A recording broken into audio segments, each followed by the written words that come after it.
ضرورت ہے کہ ہم نے جو غلط قدم رکھ لیے ہیں ان غلط قدموں سے ہم واپس آئیں اور پیچھے لوٹیں، اور اتنے پیچھے لوٹ جائیں کہ امام الانبیاء جناب محمد رسول اللہ صلی اللہ علیہ وسلم کے قدموں میں جائیں، 1400 سال پیچھے پہنچے اور امام الانبیاء سے معلوم کریں یا رسول اللہ آپ اس دین کو لے کر کے آئے تھے، آپ تو ان صحابہ میں آئے تھے جو اونٹ کی نیلیوں سے کھیلتے تھے، آپ تو ایسے لوگوں میں آئے تھے کہ جو چھوٹی چھوٹی باتوں پر 40 سال پڑ جایا کرتے تھے، آپ ایسے لوگوں میں آئے تھے کہ اگر کسی کی بکری نے کسی کے دوسرے کھیت میں منہ مار لیا ان میں آپس میں تلواریں نکل جایا کرتی تھی۔ یا رسول اللہ آپ نے ایسے معاشرے کو کس طریقے سے عظمت عطا فرمائی ہے، آپ نے ایسے معاشرے کو رضی اللہ عنہم ورضوا عنہ کا لقب اللہ رب العزت کی طرف سے کیسے دلایا ہے، آپ نے ایسے معاشرے کو اولئک هم الفائزون کا اعزاز کیسے اللہ تعالیٰ کی طرف سے دلایا ہے۔ ضرورت ہے امام الانبیاء جناب محمد رسول اللہ صلی اللہ علیہ وسلم کے قدموں میں پہنچے اور آپ کی بارگاہ میں پہنچے اور آپ سے بلندی کا راستہ معلوم کریں۔ امام الانبیاء بتائیں گے کہ بلندی کا راستہ کیا ہے، وہی بلندی کا راستہ ہے اس بلندی کے راستے کو امام الانبیاء نے صحابہ کو بتایا تھا، صحابہ نے تابعین کو بتایا تھا، تابعین نے اتباع تابعین کو بتایا تھا، اتباع تابعین نے بزرگان دین کو بتایا تھا، اور اسی اعزاز کا راستہ، اسی بلندی کا راستہ، اسی اقبال مندی کا راستہ بتانے والے آج کے ہمارے یہ علماء ہیں، یہ مکاتب ہیں، یہ مدارس ہیں، یہ خانقاہیں ہیں۔ اگر ہم ان مدارس سے، ان مکاتب سے، ان خانقاہوں سے کٹ جائیں تو ہمارے پاس دین کے اور اسلام کے لیے رہنے والی کوئی چیز باقی نہیں رہتی ہے۔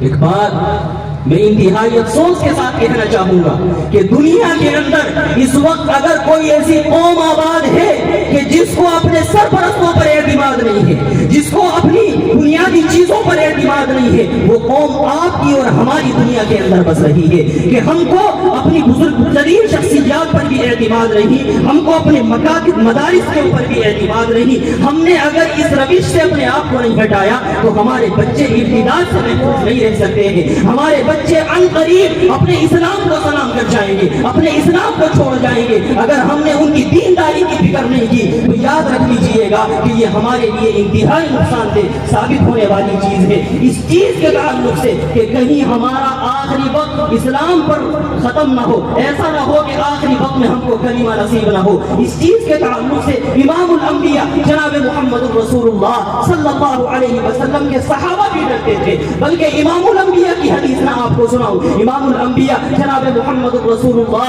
صلی اللہ علیہ وسلم دعا کیا کرتے تھے، اللہم ثبت قلبی علی دینک، الہ العالمین اپنے دین کے اوپر میرے دل کو جمع دینا۔ ایک مرتبہ حضرت ام سلمہ نے معلوم کیا کہ یا رسول اللہ آپ تو خود نبی ہیں، آپ کیوں اللہ تعالیٰ سے یہ دعا مانگتے ہیں کہ دین پر اللہ تعالیٰ آپ کے دل کو جمع دے؟ امام الانبیاء جناب محمد رسول اللہ صلی اللہ علیہ وسلم نے فرمایا تھا کہ دراصل یہ دل اللہ رب العزت کی دو انگلیوں کے درمیان ہوتا ہے، اللہ تعالیٰ جب چاہتا ہے اس دل کو پلٹ دیتا ہے، اللہ تعالیٰ اس دل کو پلٹ دے تو انسان ہدایت پر نہیں بلکہ گمراہی پر چلے جائے گا۔ اس لیے میں اللہ تعالیٰ سے مانگتا ہوں الہ العالمین میرے دل کو ایمان کے اوپر، اسلام کے اوپر، اپنے پسندیدہ دین کے اوپر جمائے رکھنا۔ امام الانبیاء جناب محمد رسول اللہ صلی اللہ علیہ وسلم کے ہم صحابہ کو دیکھتے ہیں، ایک صحابی ہے حضرت حنظلہ رضی اللہ تعالیٰ عنہ، ایک مرتبہ اپنے گھر سے نکلے، راستے سے گزرے ہوئے جا رہے تھے، روتے ہوئے جا رہے تھے، راستے میں حضرت ابو بکر صدیق رضی اللہ تعالیٰ عنہ نے معلوم کیا کہ حنظلہ کیوں رو رہے ہو؟ کہنے لگے کہ ابو بکر کیا بتاؤں، جب ہم امام الانبیاء کی مجلس میں ہوتے ہیں ہماری حالت کچھ اور ہوتی ہے، امام الانبیاء کی مجلس سے آتے ہیں ہماری حالت کچھ اور ہوتی ہے، مجھے تو ایسا لگ رہا ہے کہ میں منافق ہو گیا ہوں۔ حضرت ابو بکر صدیق کے سامنے جب حضرت حنظلہ نے یہ بات کہی تو صدیق اکبر بھی رونے لگے، کہنے لگے کہ واقعی صورتحال یہ ہے، امام الانبیاء کی مجلس کا نور اور ہوتا ہے، گھر میں آتے ہیں تو گھر میں آنے کے بعد وہ نورانیت ختم ہو جاتی ہے۔ دونوں مل کر کے امام الانبیاء کے پاس گئے، جا کر کے کہنے لگے یا رسول اللہ ہمیں اپنے دین کے تعلق سے خوف محسوس ہو رہا ہے، ہمیں اپنے اسلام کے تعلق سے خوف محسوس ہو رہا ہے، کہیں ایسا تو نہیں کہ ہم منافق ہو گئے؟ امام الانبیاء کے سامنے اپنی شکایت رکھی ہے، امام الانبیاء نے اس کا حل بیان کیا ہے۔ میں کہنا یہ چاہتا ہوں آج اور آپ اور ہم